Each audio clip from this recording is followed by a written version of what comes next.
Bonjour à tous et bienvenue sur la chaîne Explique-moi ça. Aujourd'hui, je vais vous expliquer les règles de Living Forest. Alors, Living Forest, c'est un jeu qui est édité chez Ludonote. C'est un jeu qui a été créé par Ask Christiansen et qui a été illustré par Apolline Etienne. Et vous allez voir, les images sont magnifiques. C'est un jeu de 2 à 4 joueurs pour des parties qui durent environ 40 minutes et c'est à partir de 10 ans. Vous allez voir, il y a du deck building, il y a du stop ou encore. Il y a plein de petites choses, donc il regroupe vraiment pas mal de choses. C'est un petit peu un coup de cœur. Par contre, pour l'explication, vous allez voir, je sens qu'il y a beaucoup de choses à apprendre. Mais une fois que vous allez comprendre, vous allez voir, c'est assez simple. Alors, tout d'abord, on va faire comme d'habitude, on va parler de la mise en place. J'ai été obligé de me mettre très haut au niveau de la caméra. Je ne sais pas si vous voyez exactement tout, mais je ne pouvais pas faire mieux. Alors du coup, chaque joueur va prendre un petit plateau correspondant à la couleur qu'il veut. Vous avez ici, par exemple, j'ai pris ce personnage. Vous voyez, donc derrière, vous avez le dessin de votre personnage. Il est aussi marqué ici. Et chaque joueur va prendre aussi la tuile arbre de sa couleur. Il va prendre aussi les cartes de sa couleur. Vous avez le petit logo ici, d'accord?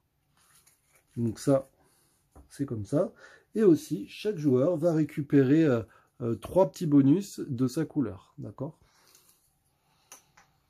Il va aussi récupérer son personnage qu'il va mettre sur le cercle des esprits, ici. Vous avez ici des petits dessins qui vous indiquent, en fonction du nombre de joueurs, où vous devez placer vos bonhommes. Là, vous voyez, on est à 2 joueurs, donc j'ai pris celui-ci, donc ça, c'est par exemple, ça serait pour le premier, et ça, vous voyez, c'est pour le deuxième. Donc du coup, ils se mettent bien ici. Si j'en avais 3, il faudrait que je me positionne ici, vous voyez, il y a 3, ici, il y a le 3, et ici, il y a aussi le 3. D'accord? Et pareil pour le 4. Normalement, les personnages, nos esprits sont debout, mais là, pour la visibilité du jeu, je vous les ai mis à plat. Ensuite, on va mettre des feux ici. Vous voyez, il y a les numéros, c'est très simple, vous mettez les 3, les 2 et les 4. Vous triez les cartes, normalement c'est déjà fait, par couleur. Vous voyez, là on a toutes les blanches qui sont ici, et vous avez ici, vous voyez, le blanc. Ici on aura les jaunes, et ici on aura les rouges. On sort 4 cartes de chaque couleur, comme ça. Ici on va mettre les fragments. Ici les cartes varans de feu. Ce sont des cartes qui en fait nous mettent des malus. Ensuite, nous avons ici des petits portiques pour pouvoir acheter. Alors, ça va être des arbres qu'on va pouvoir acheter. Et vous voyez, vous les classez. En fait, vous voyez ici, il y a le 1 soleil. Et bien, en fait, là-dessus, il y aura bien le 1 soleil. Et pour le coup, il est marqué dessous si vous voulez vérifier que vous les avez bien classés. Il y en a 2. Alors, ceux-là, vous voyez, ça coûte de 3 à 5. Et les autres coûtent, en fait, de 6 à 11. D'accord? Alors au début, forcément, on n'a pas beaucoup d'argent. Donc du coup, on va acheter souvent les petites et au fur et à mesure, on va acheter les plus grandes.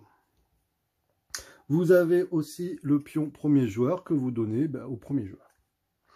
Je pense que pour vous expliquer bien les règles, je vais jouer qu'avec un personnage. J'ai mis les deux, mais je pense que ça va être trop compliqué. Donc du coup, comment ça va se passer? Le but du jeu, pour gagner maintenant, ça va être soit d'arriver à avoir 12 fleurs sacrées, c'est ce symbole-là. D'accord? Dès que j'en aurai 12, je pourrai gagner. Les fleurs sacrées, il y en a ici. Il y en a sur nos cartes bonus. Et il y en a aussi sur les cartes. Vous voyez? Là, j'en aurai 2. On peut aussi gagner en prenant des feux. Alors d'ailleurs, par défaut, il y a un feu de valeur 2 qui se trouve au milieu. Si jamais j'arrive à avoir 12 feux, sans que c'est pas la valeur qu'on regarde, mais 12 flammes, je peux gagner la partie aussi. Je gagne la partie. Si jamais j'arrive à acheter les arbres qui sont ici, j'arrive à en avoir 12, celui-ci il compte aussi, j'arrive à en avoir 12, c'est une condition de victoire. Si jamais il y a quelqu'un qui arrive à le faire, on finit quand même le tour et après on regardera qui a réussi la victoire. Si jamais vous êtes ex-aequo, il faudra regarder celui qui a le plus de feu, le plus d'arbres et le plus de petites fleurs. Alors maintenant, comment ça va se passer? Je vous ai dit, c'est un jeu de stop encore et de deck building. Effectivement, je vais vous montrer un petit peu les cartes. Sur les cartes, vous voyez, vous avez des soleils, vous avez des arbres, enfin de la terre, vous avez aussi des gouttes d'eau, vous avez aussi des fleurs, ça je vous l'ai déjà dit, et vous avez ici un tourbillon qui représente un déplacement. C'est-à-dire qu'on va pouvoir faire plusieurs actions. On pourrait faire les soleils permettent d'acheter des cartes. Ici, vous avez le coup. Donc là, ça vaut 5. Celle-là vaut 4. Vous voyez qu'il y en a qui valent 11. Celle-là, elle vaut beaucoup plus cher. Elle vaut 11. D'accord. Vous avez la terre qui va vous permettre d'acheter les arbres ici. Donc par exemple, si je veux celui-là, si je regarde celui-là, par exemple, il me coûte 3. Donc ça voudrait dire qu'il me faudrait 3 terres pour acheter ça à mon tour de jeu. Et celui-ci, une fois que je l'aurai positionné, me rapportera systématiquement un soleil. Donc je peux le positionner sur mon plateau. Par défaut, quand je vais le positionner, on doit toujours être adjacent, mais pas en diagonale. Donc je n'ai pas le droit de le mettre ici, mais je dois être toujours adjacent à une forêt. Donc je peux mettre là, là, là ou là. D'accord? Donc, quand je vais me positionner, je vais un petit peu prendre un peu plus de hauteur pour vous montrer. Donc, quand je vais me positionner, par exemple, je vais me mettre ici. D'accord? Admettons, j'en prends un autre plus tard. Je me positionne ici. D'accord? Jusque-là, vous voyez maintenant, à chaque fois, c'est comme si j'avais 2 soleils. Et admettons, j'en prends une troisième. Si jamais je me mets ici, vous voyez, ce symbole représente les fragments. Ça veut dire quoi? Ça veut dire que dès que je vais positionner une tuile arbre ici, je vais récupérer 2 fragments. Hop, aussitôt je prends 2 fragments. D'accord? Ici, vous voyez, quand vous voyez cette flèche, en fait, ça vous offre une action de plus. Donc ça m'offre une action supplémentaire. Donc en posant ici, je vais pouvoir faire l'action eau. Et en plus, j'aurai 2 eaux en plus. D'accord? Je vais vous expliquer maintenant ce que c'est l'action eau. Mais c'est juste pour que vous compreniez. Je me positionne ici. Ça m'offre une action. Ça, c'est bien une action.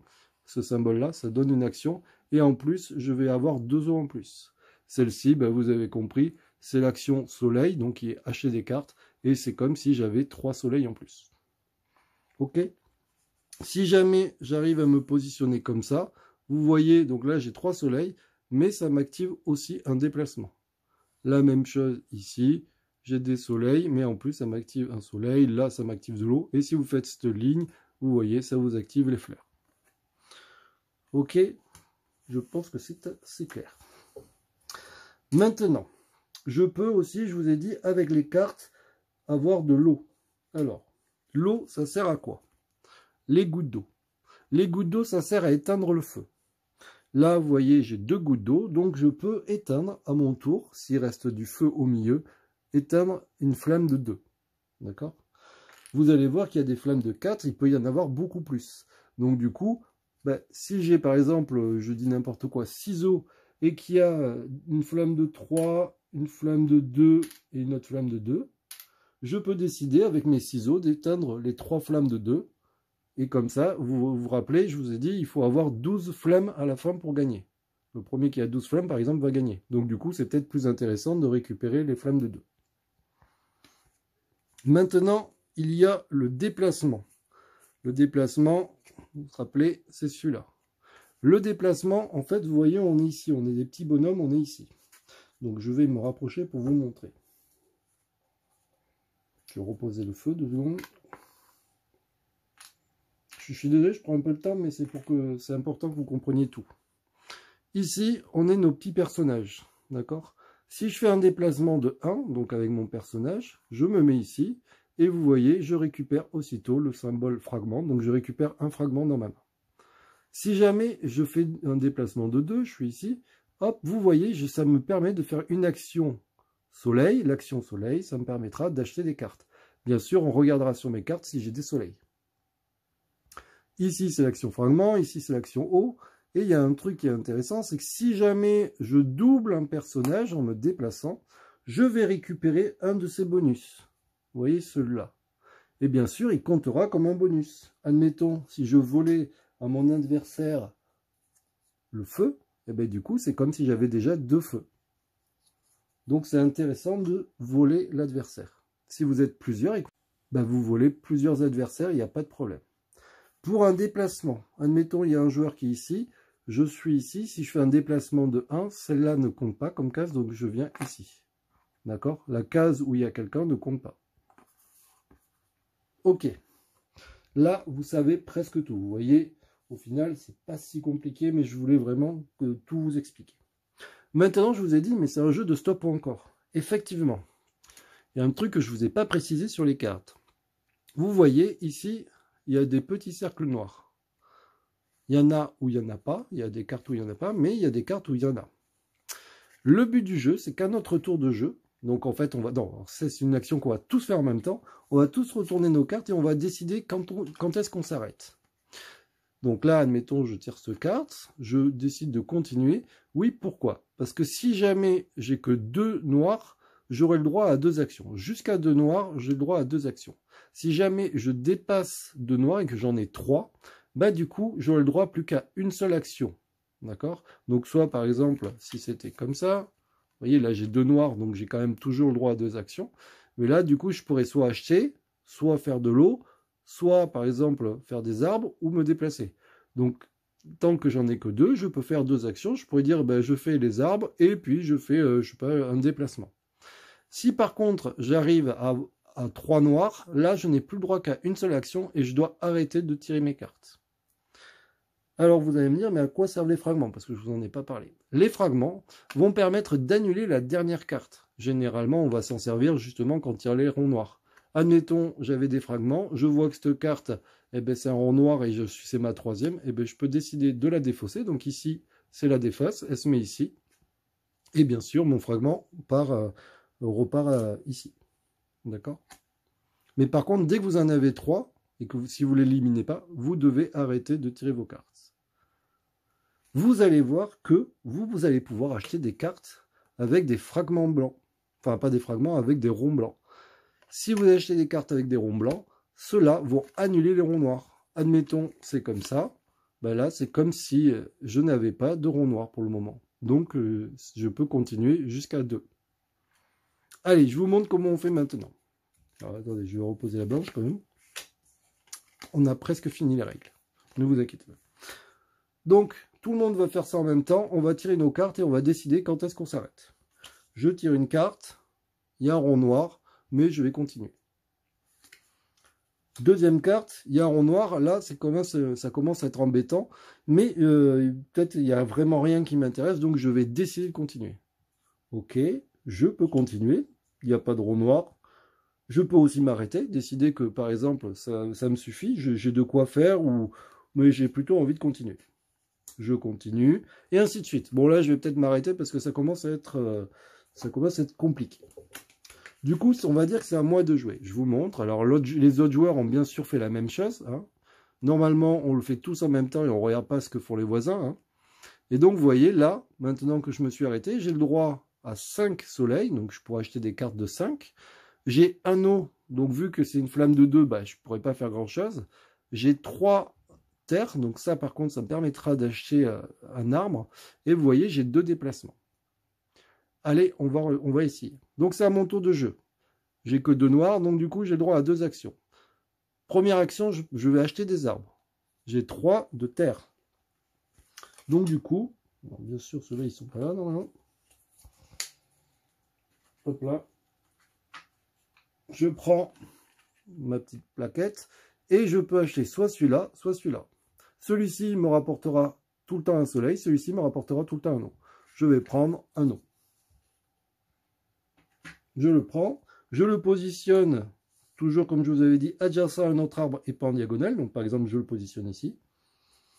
Donc ça, c'était ma première action. Ma deuxième action, ça va être un déplacement. Vous voyez, j'ai un déplacement de 2. Je prends mon personnage et je le déplace de 2. Ah, mais vous avez vu, je fais l'action soleil, ça me donne l'action soleil. Donc du coup, je fais l'action soleil. J'ai combien de soleils? J'ai 5 soleils. Donc du coup, je peux acheter une carte qui vaut 5. Alors, je peux, quand on achète des choses, je ne vous l'ai pas dit, mais admettons, si j'avais 10 soleils, je pourrais prendre 2 cartes de 5, ou une carte de 5, une carte de 4. On peut prendre autant de cartes qu'on veut. D'accord? Il faut juste pas dépasser la somme des soleils. Pareil pour les arbres, admettons j'ai 10 arbres, je peux prendre un arbre à 10, mais aussi je pourrais prendre 2 arbres à 4 ou 3 arbres à 3, il n'y a pas de problème. Donc là j'ai 5, je vais prendre par exemple celui-ci. Celui-ci, vous voyez, me permettra d'éliminer un noir automatiquement. Par contre, je vais perdre 3 soleils. C'est-à-dire que quand il sera positionné, c'est un petit peu embêtant, mais bon, c'est pas grave. Ceux-là vont à la défausse, maintenant que mon tour de jeu est fini. Et celle que je viens de récupérer, hop, elle se met sur ma pile. D'accord? Donc c'est celle que je vais tirer forcément après. Ici, pour le moment, on ne touche pas, et c'est l'autre joueur qui joue. L'autre joueur, admettons, va avoir acheté une carte, d'accord? Et peut-être qu'il aura fait, je sais pas, il va avoir acheté une deuxième carte. Ok? Et puis, il aura peut-être acheté un arbre. Maintenant, tout le monde a joué. On regarde, on va mettre des flammes. Là où il manque des cartes. Il manque une carte ici. Enfin, il manque une flamme ici. Il manque, ici, on met une flamme. Ici, on met une flamme. Donc, vous voyez, les flammes de 3 se mettent ici, les flammes de 2 ici, et les flammes de 4 ici.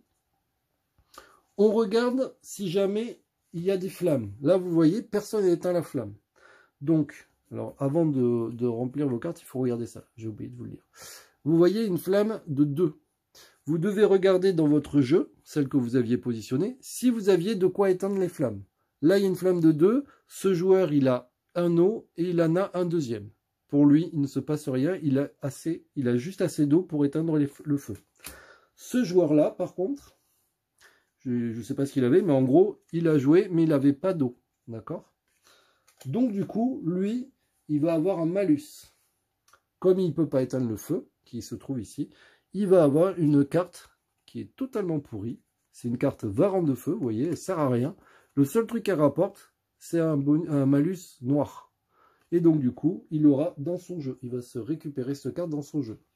Si jamais il a un fragment, il peut décider de la supprimer, de la défausser avec un fragment. Vous allez voir que les fragments sont très utiles. Maintenant, donc, on a vraiment fini le tour. Les feux vont revenir au milieu. On va remettre des cartes. Et on est reparti.